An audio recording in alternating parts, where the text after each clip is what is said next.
Good evening. It was about the 48-hour mark of not sleeping that I finally decided to go to the hospital. And I remember being in the waiting room of the emergency room about 3 a.m. The first question on my mind not being, what is this strange and sudden anxiety that's taken me over and keeping me from sleep? First question on my mind was just, am I going to make it back to the law firm tomorrow morning? Or are they going to figure out what's going on? About 5 a.m., I finally wrote an email to my supervising partner and secretary telling them I wouldn't be in. I just had some personal issues. And I left it pretty vague, again, because I didn't want them to know what was happening. But truth be told, I didn't really know what was happening either. I had been suddenly, in a short period of a day or two, so overwhelmed by anxiety, panic, shaking, and sweating that I couldn't sleep. But I had no idea why. A month after this evening, I would be a total wreck. This would become my norm. I would be constantly up in the middle of the night, relying either on a bottle of sleeping pills or a bottle of alcohol just to get some sleep. And every single time wondering, like I did that first night, whether I'd get it together by 8 in the morning or whether it would all fall apart. I'm introducing you to what is hands down the worst time in my life. But the important thing that you should know about that time in my life is that I was then, as I still am now, a devoted follower of Jesus. And the question quickly began to haunt me, and it's haunted me ever since. How is it that those of us who preach a gospel of peace nonetheless find ourselves living in bodies shackled by anxiety? How is it that those of us who preach a gospel of freedom nonetheless find ourselves living in bodies shackled by addictions? How is it that those of us who preach a gospel of joy nonetheless find ourselves in minds shackled by depression? The answer that I want to tell you, and that I believe the Lord has taught me, has far more to do with habits than I ever expected. And specifically has far more to do with embodied habits, the kind that you don't notice because they seem so ordinary. And what I want to convince you of in my short time tonight is that God made your body. He loves your body. He called it good. He saved you by the body of his son, Jesus. He's going to resurrect you 2 new bodies. Apparently, he likes them. He made them on purpose. And apparently, he intended us to be these irreducibly complex spiritual, physical beings that we are, called embodied souls, and that's not a plan B. C.S. Lewis, as always, put it the best. Don't try to be more spiritual than God, he writes. He made matter. He loves it. And he made you. He made your body. He made your ordinary. He made your habits. And he loves them. And it is exactly there that you encounter the most extraordinary spiritual realities. And if this is true, I want to say to you that if this is true, it means that our ordinary life has extraordinary spiritual impact, far more than you might have thought, in such a way that all of our ordinary habits, whether it's the way we look at our phone, the way we wake, sleep, eat, the way we speak to children, the way we swipe, all of these things can be liturgies to the glory of God or to the idol worship of something else. I want to convince you that it's in these small things that we could really be distinct, to put on the extraordinary witness to a God who made it all, loves it all, and is redeeming it all.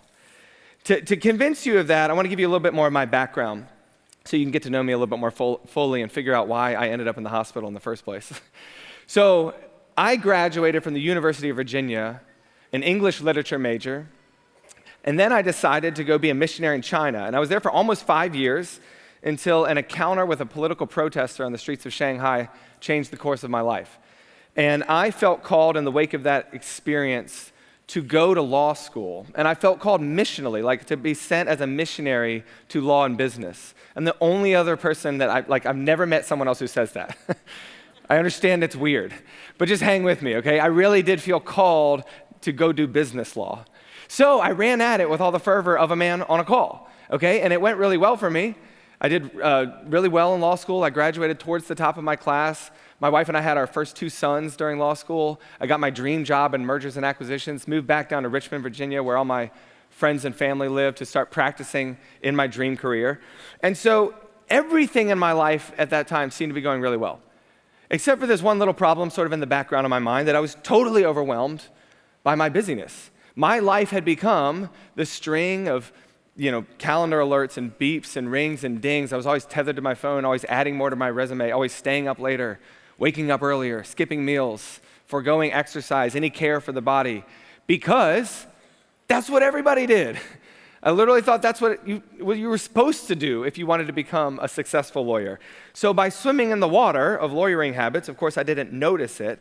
And the thing that I want to point out to you is that if I look back to that moment in my life, I see that there's this house of my life that was sincerely decorated with Christian content. I really did mean every word of it, and I still do. But the architecture of my ordinary habits were just like everybody else's. Zero distinction. And I want you to notice a split that I'm going to try to draw out for you. The worldview in my head was unimpeachable. A lawyer should get that right. It was impeccable. How you like that for alliteration? But the habits of my embodied life were just like moving in the exact opposite direction. And finally, that will break you. And it was a shock to me. One night, in the middle of the night, it was a random Saturday night, I woke up in what I now know is a panic attack, but I didn't know the word for that then. I just knew that I was shaking and sweating and felt like somebody was breaking into my room, but nothing was actually wrong. So when you wake up in the middle of the night with something weird going on, you wake up your spouse, of course, and you say, hey, something's wrong. And they're like, what? I'm like, I don't know. My brilliant wife was like, well, why don't we try to go back to sleep? So it was good advice that night. The problem is, I fell back asleep that night. That happened again the next night, and I just couldn't go back to sleep. So that was the 48-hour mark that I mentioned when I finally ended up in the hospital. And then now the all-time, most anticlimactic moment of my life, I get there, and in the emergency room, a doctor tells me that I am experiencing nothing but the typical symptoms of clinical anxiety, which, as we now know, is wreaking havoc, not just in our nation, but all over the world. They said this was very normal, as if that was comforting to me. It was not comforting to me. He sent me home with a bottle of sleeping pills, and I did not know then what I know now, is that I react to sleeping pills in all the ways you read on the back of the bottles. And you laugh, and I tell it with some levity because otherwise it just gets dark. But my life got really dark. My days became those huge high and low mood swings. The hallucinogenic nightmares started to come into the evenings. And then for the first time, and praise God, the last time in my life, the suicidal thoughts began. And my emotional life fell off a cliff. My whole life started to fall off a cliff. I remember standing in the kitchen with my wife one night. We were cleaning the kitchen. She asked me to put a pile of dishes away. I took them. I looked at them. I panicked. I handed them back and said, I'm not sure where these go. And then I went upstairs and cried on my bed. Because I'm thinking, if I can't do simple tasks like put away the dishes, forget keeping my job, forget paying back my mountains of student debt, but even more, how can I be the father that I wanted to be to these 2 young boys? The friend that I want to be to all my friends in Richmond that I moved back for? The missionary to law and business that I felt so called to be? And I did finally get rid of the sleeping pills, thank God, but a drink or 2 remained just to try to calm down at night to get some rest. And I went from what I thought was the best time in my life to what I knew, no, is the worst time in my life. And I was stuck with this sticky question. How did the missionary become converted to the nervous medicating lawyer like that? As I wrestled with this, what I want to tell you is that I got converted by habit. What do I mean? Well, looking back with the clarity of hindsight, I can tell you that a large part of what was happening is that my heart, my soul, my mind started to become converted to the anxiety and busyness that my embodied habits and my routines worshiped. I know that's a loaded sentence. And I know that mental illness and bouts with it are so extraordinarily complicated. So I don't want to oversimplify, I don't want to overprescribe, but I do want to be honest about what the Lord did in my life. And what he did in my life was that I wrestled for a good, long year, probably 13 or 14 months, until one night really changed the course of my life. And this night is much happier, so you can relax now. I went, and it was right around the new year when you're making all these new habits and commitments. And I sat down with my two best friends named Matt and Steve. And I put a moleskin journal on a table, not unlike this one.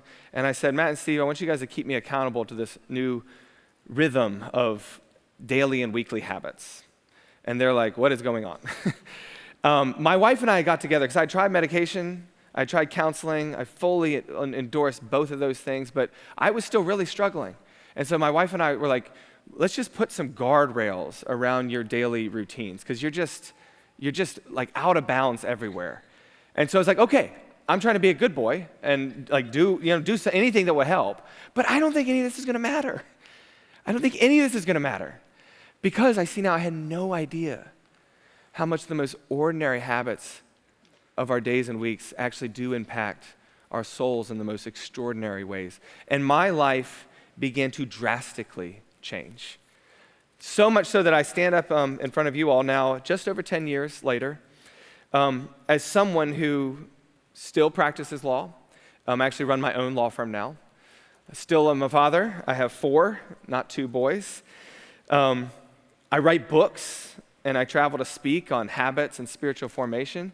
As you might be intuiting, my life is not less complicated than it used to be. It is not less busy. And yet I truly do feel like the missionary in law and business that I felt so called to be. And I could tell you all those things, all of those are kind of resume pieces, but you know the most significant fact of my life is right now? I slept like a baby last night. And I stand in front of you just so grateful and excited to testify that the Psalms are true. God walks with you in the valley of the shadow of death. And whatever your bout with failure or mental illness or physical illness or struggle or sin, whatever it is, he is the one that is with you in it because he loves you. And he is also the one that is using it to do the most significant work in your life that he will do. Because our God uses evil for good and turns bad things into beautiful things, amen? And now I stand up in front of you with, the most important thing that I have to share with the world that I write books about now is that your habits are forming you. This is the thing I have to tell you. Your habits are forming you far more than you think. And I want to give you some evidence and some examples before I close. So just the 2 reasons I can confidently say this, one theological and one neurological. And by the way, the study we just looked at just does wonderful work in the direction that we all need to go. And that is, our generation, at least mine, somewhere along the line got convinced that there is a separation between the physical and the spiritual, the sacred and the secular, the scientific and the theological. And it's just not true. All truth is God's truth. And every true thing that you learn about science, your body, is an apologetic for the God who made it. And that's a beautiful thing. And one of the things that you should know about your brain, for example, is that habits work in the deepest part of our brain. Okay, we call it the basal ganglia. And this means that your lower brain can be churning along in complicated activities, like making all the right turns on a drive home, while your upper brain is freed up to do wonderful, complex acrobatics like conversation or talking to your children or listening to a podcast. And this is God's neurological gift to us until bad habits enter the scene. Because our brain, our bodies, our minds, and souls, all of it was made good by God, but all of it is broken by the fall. And so when it's bad habits, like swiping on that website that you don't want to go back to, or eating that thing that you really wish you weren't, or snapping at your kid in that way that you just want to stop, but you keep doing it. When it's a bad habit, here's the thing, y'all, we all know better. Surprise, like we're all on the same page. We know better. The part of our brain that knows better, however, is not the part that's churning along in habit. And thus we become these people of the gap, where our heads go one way and our habits go the other. And the theological truth underneath this neurological reality is that when your head goes one way and your habit goes another, your heart tends to follow the habit. This is what we call formation. This is the idea that you become what you do on repeat. This has been talked about from the Bible through the classics to everybody who thinks about life. Psychologists and armchair philosophers say, most of it is habit, and we sort of become what we do on repeat. This is a deep and important theological truth. I want you to think about your ordinary everyday rhythms as liturgies. All right, just fancy spiritual word laid on top of the ordinary because they are extraordinary spiritual liturgies. Habits are the things that we do over and over, semi-consciously to unconsciously, without really thinking about them, right? All right, liturgies, they're the patterns of worship that we put on repeat and, frankly, often do semi-consciously to unconsciously. What's the difference, though? Liturgies admit they're about worship, okay? Our ordinary habits often obscure what we worship, but that does not mean we're not worshiping. The only question is what or who. And worship, as the Psalms tell us, form us. Those who make and trust in idols become like them. Let me try to bring this together and bring it to a close by just telling you, here are some examples, okay? And I'm going to tell you all the mistakes I made briefly here. This is my morning routine pre-anxiety crash, okay? Number one, I would wake up short on sleep again because I would never go to bed on time. What's the liturgy of formation? Well, I in my brain, I know that I need sleep, but my embodied habits are convincing my soul that actually maybe I'm like a god or a machine, that I could just push myself to the end, and that's fine. All right, habit number two.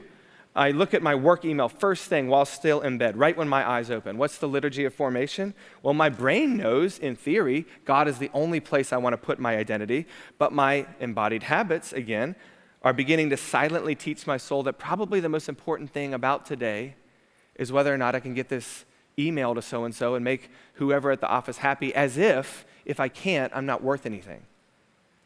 Habit number three, I grab breakfast on the go while everyone else scrambles to get somewhere late. I probably eat lunch at my desk or skip it. What's the liturgy of formation?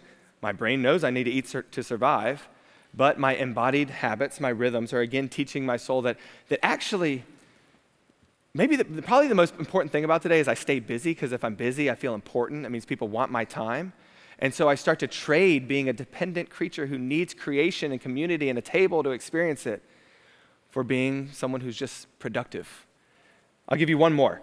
I sit at my desk, I keep my alerts on my phone and my computer on and in sight, dual monitors, landline, iPhone. Oh, don't do it. It's a horrible way to work. But I did it for a long time. And my brain, knew that in order to produce good work, I should probably be quiet and contemplate something and be collegial. But the habits, the rhythms, the addictions of technologies was convincing my soul that the most urgent thing is whatever's in front of my face, as if that's important. And the most recent thing that dinged or ringed is the most relevant thing. And I'll just stop there because think about this. In my morning routine, it's not even 10 a.m., but by not having any counterformative program of habits, I'm being rigorously formed in the default American program of discipleship, which is convincing me that I'm omniscient. I can know it all. I can be omnipresent. I can be everywhere at one time. I might even be able to control it all and be omnipotent. And I use those systematic theology words for God because I'm trying to communicate to you that in our ordinary routines, if we are not distinct, and particularly in these areas of technology, then we are committing the fundamental sin of Eden over and over and over, that is trying to be God instead of worship Him. And that, as it turns out, will tear your mind, your body, your soul apart every time. I am now no longer surprised that I fell apart. It makes perfect sense. And I only want to tell you that it is in these little things where we have to be really faithful. Because if we are going to be distinct from the world, we've got to pay attention to these ordinary rhythms. And by the way, the spiritual disciplines are how you get there. I would love to tell you all about them, but they gave me 15 minutes tonight. So if you want, you can come tomorrow morning and listen to me talk about the body teaching the soul. This is a new book I'm working on how embodied rhythms impact our souls in the most extraordinary ways. But let me just tell you, if you hear some of this and you're thinking about like, wait, is this just a bunch of stuff to do? No, listen. You, like me, have the problem of doing too much. You need to do less. And the spiritual disciplines are how you get there. Because when you swap out those habits, habit psychology will tell you you can never stop a habit. You can only replace it with a new one. And good theology will tell you that's because you can never just stop loving something. You got to fall in love with something greater. And so if your habits are going to lead your heart, I just want to tell you, brothers and sisters, pick ones that point you to Jesus. Pick ones that point your gaze, lift it up from the screen to the one who looks at you and loves you back. His name is Jesus. He is the one who has the light burden for your life. Yes, there are some spiritual disciplines you should do. Yes, there are some habits you should stop. But that is called the light burden because he is under the yoke with you and he loves you back. That's freedom. Because habits won't change God's love for you, but God's love for you should change your habits. And in a world shackled by exhaustion, technological addiction, busyness, and slavery, how we live distinctly in those ordinary things might be the greatest sermon we ever preach. Amen. Thank you.